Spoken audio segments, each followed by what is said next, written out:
Hi friends, welcome to Disha Hindi classes. आज हम इस वीडियो में राम जी के बारे में पढ़ेंगे। यह पाठ राम जी के बारे में है।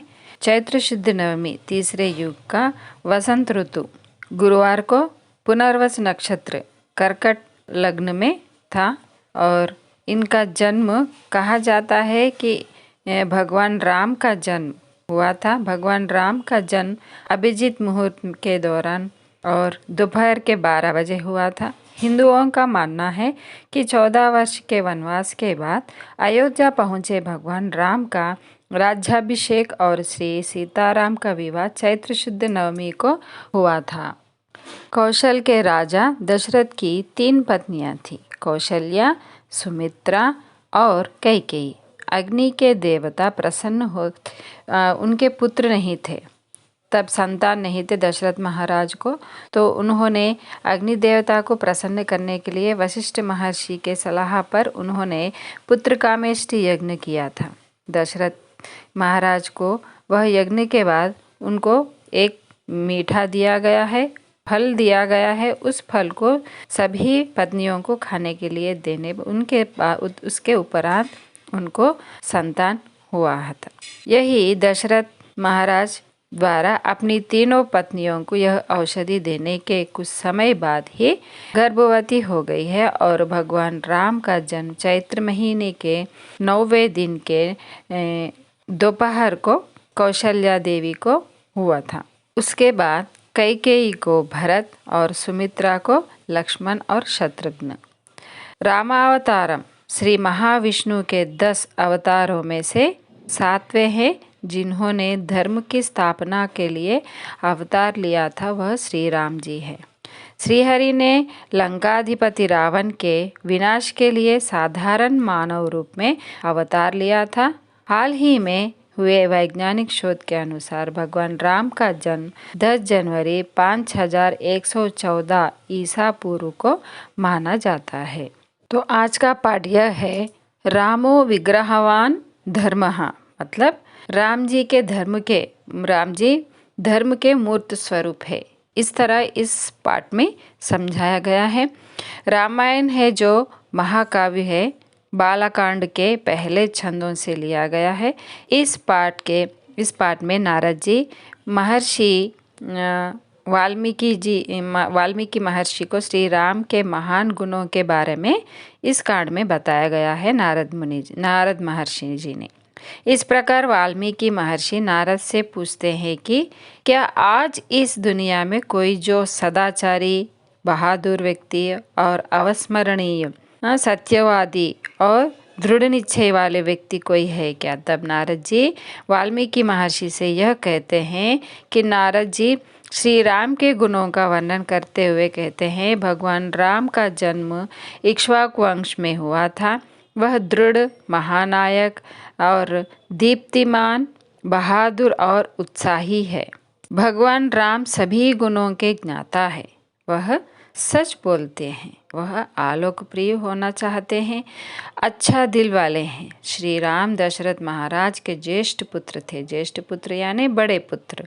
लोगों का भला करने के लिए ही दशरथ ने राम जी को राजकुमार के रूप में नियुक्त करने का फैसला किया, मतलब उन्हें राज्याभिषेक करने के लिए फैसला ले लिया। भगवान जब दशरथ की पत्नी कैकेयी ने राम के राज्याभिषेक की व्यवस्था को देखा और दशरथ महाराज से यह उपहार पर जो उन्होंने वादा किया था पहले उनसे, वो उपहार देने के लिए वह कहती है।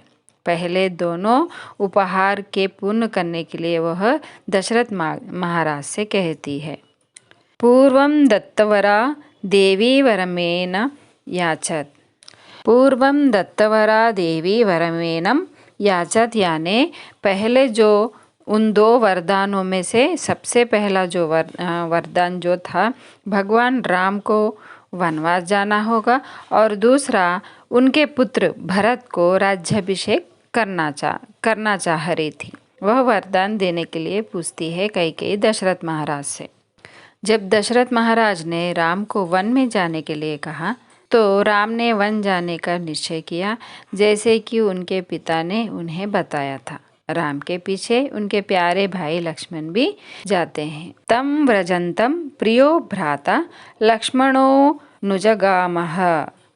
वह अपनी पत्नी सीता राम के साथ जंगल में जाने के लिए तैयार हो जाती है, और क्योंकि वह रोहिणी चंद्रमा की जैसी मुख वाली सीता माता अपने पति के साथ ही वन जाने के लिए निश्चित कर लेती है। सीताप्युनुगता रामम शशिनम रोहिणी यथा। बाद में भगवान राम ने महल छोड़ दिया और पहली बार श्रृंगीबेरपुरम में वहाँ पर चले। गुहुड़ नामक राजा के निषाद राज उनसे मिलते हैं, और वहाँ पर रथ चालक बनकर आए सुमंत को अयोध्या भेज दिया गया जाता है। और बाद में भगवान राम और सीता लक्ष्मण के साथ सभी लोग गुफा के साथ गंगा पार कर लेते हैं। गुहू के साथ गंगा पार कर लेते हैं भगवान राम के मंदिर में, और भगवान जी वहाँ पर गंगा नदी के यहाँ पर रहने के लिए निश्चय कर लेते हैं। भरद्वाज महर्षि के आदेश के बाद भगवान राम सीता लक्ष्मण के साथ चित्रकूट पहुँचते हैं, और दशरथ यह पुत्र वियोग में उन्होंने अपने प्राण त्याग दे देते हैं, मतलब फिक्र में वह उनकी मृत्यु हो जाती है। पराक्रमी भरत ने राज्य पर शासन करने को तैयार नहीं होते हैं।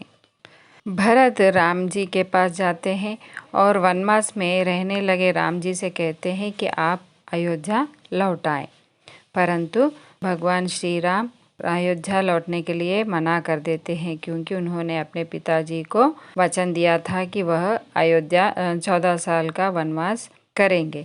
भगवान राम ने इसे स्वीकार नहीं किया और भरत को अपने पादुकाएं दे दी। भरत ने अपने बड़े भाई राम जी के पादुकाएं लेकर वह अयोध्या पहुँचते हैं, और वह पादुकाएं उस गद्दी पर रखकर वह राज्य को शासन करते हैं। वह भरत नंदीग्राम से शासन करते हैं। बाद में राम ने चित्रकूट छोड़ दिया और दंडकारण्य में प्रवेश करते हैं। दंडकारण्य में रहते हुए भगवान राम जी बहुत सारे राक्षसों का वध किया था। वहाँ पर वीरागुड़ नामक एक राक्षस को मार डाला, और वहीं पर महर्षि शरभंगा से मिलते हैं, सुतीक्ष्णा महर्षि से मिलते हैं, अगस्त्य महर्षि और उनके भाइयों से भी मिलते हैं। श्री राम जी अगस्त्य महर्षि ने श्री राम जी को इंद्र का संबंधित उन्हें एक धनुष देते हैं। वह बहुत सारे बाणों से भरा हुआ होता है। उस अरण्य में, उस वनवास में जो मुनियाँ रहते थे, वह सभी लोग राम जी से मिलते हैं और उसमें उन राक्षसों को मारने के लिए कहते हैं। सभी मुनि राम जी से निवेदन करते हैं कि उनकी राक्षसों की वध करे। भगवान राम ने उन सभी को वादा किया, और यह बाद में भगवान श्री राम ने शूर्पणखा नामक एक राक्षस को भी विकृत कर दिया। भगवान राम ने अपने दल से, धनुष से खरुड़ और दूषण, त्रिशूर नामक राक्षसों का भी उन्होंने मार दिया गया। जब भगवान राम वनवास में थे, उन्होंने जनस्थानम में रहने वाले 14,000 राक्षसों को मार डाला। तो यहाँ पर इस पाठ में हमने यह सीखा है कि देवर्षि नारद ने वाल्मीकि महर्षि को श्री राम की कथा संक्षेप में बताई है। तो स्टूडेंट्स, मैं आशा करती हूँ कि आपको यह वीडियो समझ में आया हो तो मेरे वीडियो को लाइक कीजिएगा और अपने मित्रों को शेयर कीजिएगा। धन्यवाद।